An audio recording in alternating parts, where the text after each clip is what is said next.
Hi everybody, you've probably heard us talk a lot about the MATP programme that we've started this year. It's looking at our motor skills and practising them in different ways. We have a weekly session at school, but that doesn't mean that it's not accessible at home.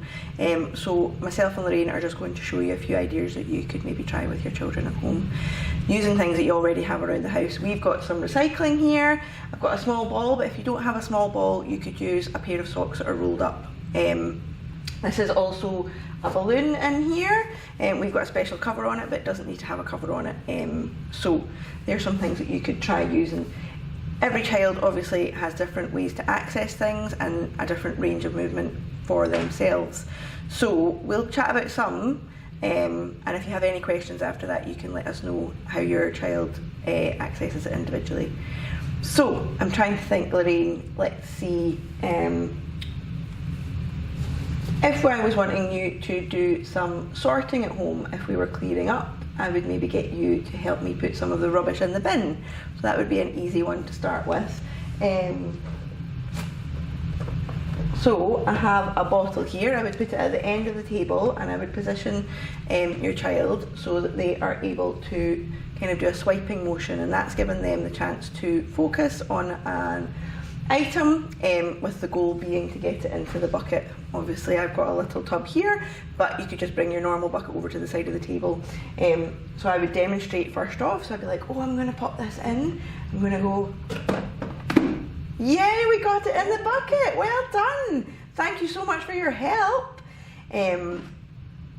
So Lorraine's used to using her right side, so I would position it so that she's accessing it from her right side, and I'd be like, oh Lorraine, can you help me? I need to get this in the bin. Oh, what a good job, thank you so much, that was so helpful. So that's one activity that we try and do, is moving items. The ball, if you want to do it a bit more sporty like and less practical at home, we could set up a couple of bottles for the child to push the ball towards, like Skittles. So it could be Pringles tubs, it could be bottles, really anything that you've got. Doesn't even need to be two of the same item. And looking for her to just push it whatever way she wants. She's using her hand in a different range that way. It didn't fall over, but we can still celebrate it. Yay, good job, well done Lorraine. So that's one way. Some of the children in my class don't have such a big range with their arms, but they still can push the ball from their lap, so that would be another thing that you could try setting up in front of you, and you could push away from yourself.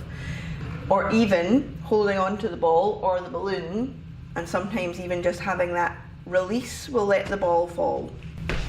Everybody loves a good game of catch, so quite often in our class I'll position items on a table and the child can push it whichever way they want, and I'll have to go quickly to catch it. So, I caught it, well done! Can I give it back to you now?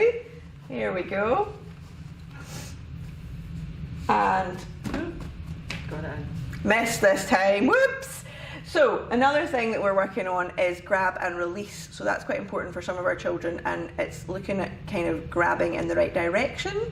And moving their hands into maybe a pattern that they're not used to. So if you know your child always swipes one way, try and have something really engaging in the centre or further over, and that's looking at them working those muscles and that pattern. So I'm going to say, oh look, I've got this item here, I really want you to take it off me. Can you grab that, Lorraine? And she's using her opposite hand. Oh, good job. Do you know what? That would be really good if you can make it make a big noise.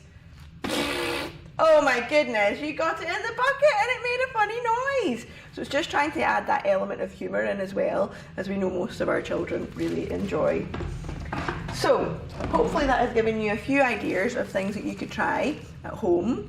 We also enjoy using our legs, so giving them that freedom to feel a ball or push a ball, or even rolling some of the items that you might have in the house. So you would position that at a level. You might want to stack it up with a box or something so that it's at the level for their wheelchair, and then they would be able to release their feet and kick in a direction to knock something off. And again, it's all about that celebration of any movements and just making it good fun.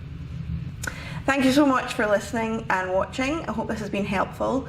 If you've got any other questions, we will all be about in school and happy to answer them and give you some more examples if needs be. Do remember though that these movements can come quite naturally to us, but it can take a bit of processing time for our children. So just give them the encouragement and celebrate any small movements that they do make, because it's a huge thing, as we know, and it just builds on what we're working on in school. So thank you.